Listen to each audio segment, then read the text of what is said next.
internationales parce que l'Afrique ne peut pas être l'exception de la non-qualité. Prenons le cas de la Côte d'Ivoire, qui était premier producteur de cacao dans le monde, qui l'a perdu, qui est redevenu. Entre la Côte d'Ivoire et le Ghana, ce sont les deux plus grands producteurs. Ils sont à plus de 2 millions sur les 4 millions de cacao qui sont produits dans le monde.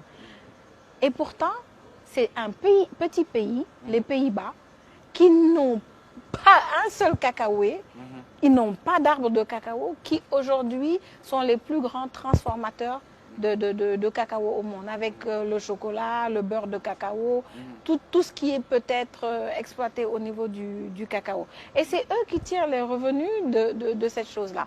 J'aime à donner l'exemple de la mangue dont on a parlé tout à l'heure. Regardez un produit comme celui-là. On en a partout en Afrique subsaharienne. Et lorsque c'est la période des mangues qui arrive, soit c'est vendu très peu cher, vous allez en bord de route, vous allez voir toutes les femmes qui vendent la même chose, ça pourrit au niveau des marchés et des champs. Alors que qu'est-ce qu'on ne peut pas faire avec la mangue en valorisant, c'est-à-dire ne pas la manger brute comme ça, mais on peut faire le jus de mangue, le sirop de mangue, le nectar de mangue, ça c'est pour la transformation en jus.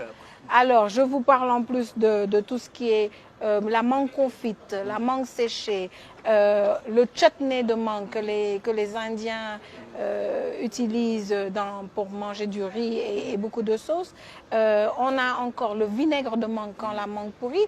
Et quand on a épuisé toutes ces possibilités, la graine, le noyau de la mangue qui se jette, on peut encore en faire le beurre de mangue qui est utilisé en cosmétique et qui se vend 23 $ le kilo aux États-Unis.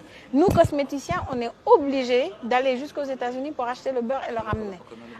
Alors qu'on a la mangue chez nous.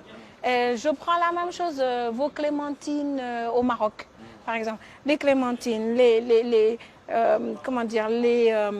oranges. Qu'est-ce que vous en faites? Quand vous épluchez, les épluchures sont jetées. Mais c'est une catastrophe. Parce qu'avec une épluchure de mangue, d'orange, qu'est-ce qu'on ne peut pas faire? On fait de confiture à la mise au Maroc. Oui, mais je vais vous donner quelques petites astuces.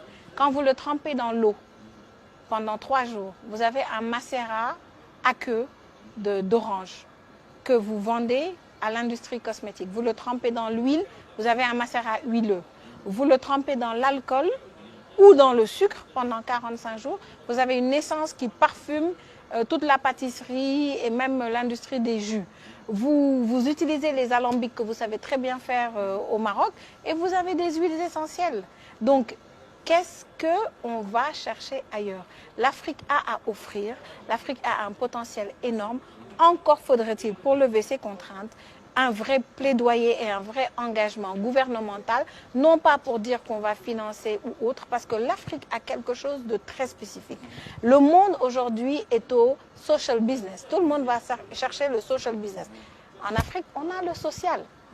Toutes les festivités qu'on fait. Hier, je suis descendue à l'aéroport de Casablanca et j'ai vu tous les joueurs de basket accueillis avec le son le son avec des musiciens traditionnels marocains. Ça, c'est l'aspect social qu'on a. C'est l'aspect social qui fait qu'on va dans des mariages, des baptêmes. Mais on ne sait pas faire le business avec le social. Le monde sait faire le business. Ils cherchent le social. Nous, on a le social, on ne sait pas chercher le business.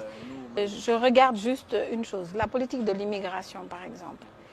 Le Maroc signe des accords avec l'Occident, le Sénégal également. Au lieu que ce soit des politiques répressives, où on va peut-être mettre l'argent à la sécurité de la frontière, c'est important.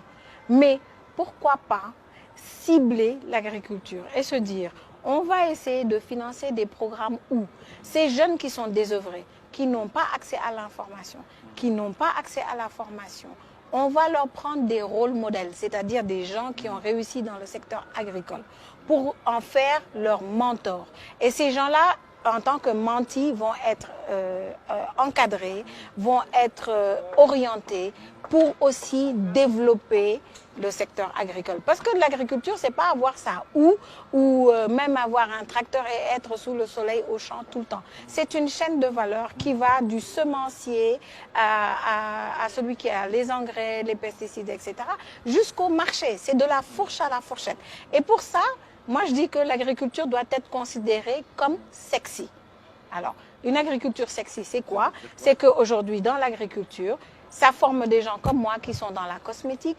L'agriculture forme des gens qui sont dans les vinaigres de haute qualité, les vinaigres de table comme on les appelle, que ce soit le vinaigre d'anacarde ou le vinaigre de mangue. C'est encore un exemple que je vous donne. Ça fait des gens qui peuvent développer, encore une fois, la qualité dans toute cette chaîne de valeur. Et il suffit en fait que vous réussissez mieux des choses au Maroc que chez nous. On réussit d'autres choses mieux que chez vous. Pourquoi pas, au lieu de financer encore une fois ces politiques de répression de la migration, favoriser les échanges entre les jeunes, d'accord? Favoriser le mentorat, essayer de mettre en pratique, et pas seulement de la politique qui parle, mettre dans des pratiques très concrètes les choses. Parce qu'en fait, l'œil de l'entrepreneur est un œil qui est curieux, est un œil qui est différent, il est observateur. On n'observe que quelque chose qui nous est en général inconnu. C'est pour ça que les enfants, ils voient tout, ils s'émerveillent de tout. Ce serait la même chose de montrer des choses différentes et qu'on se dise « Oh, c'est possible en Afrique ». Mais tant que les modèles sont donnés à l'extérieur, que l'agriculture est considérée comme ne nourrissant pas son homme, en fait, le premier empowerment, le premier renforcement, c'est renforcer l'agriculture.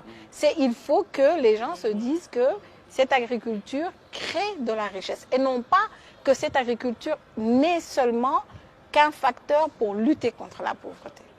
C'est ça la différence.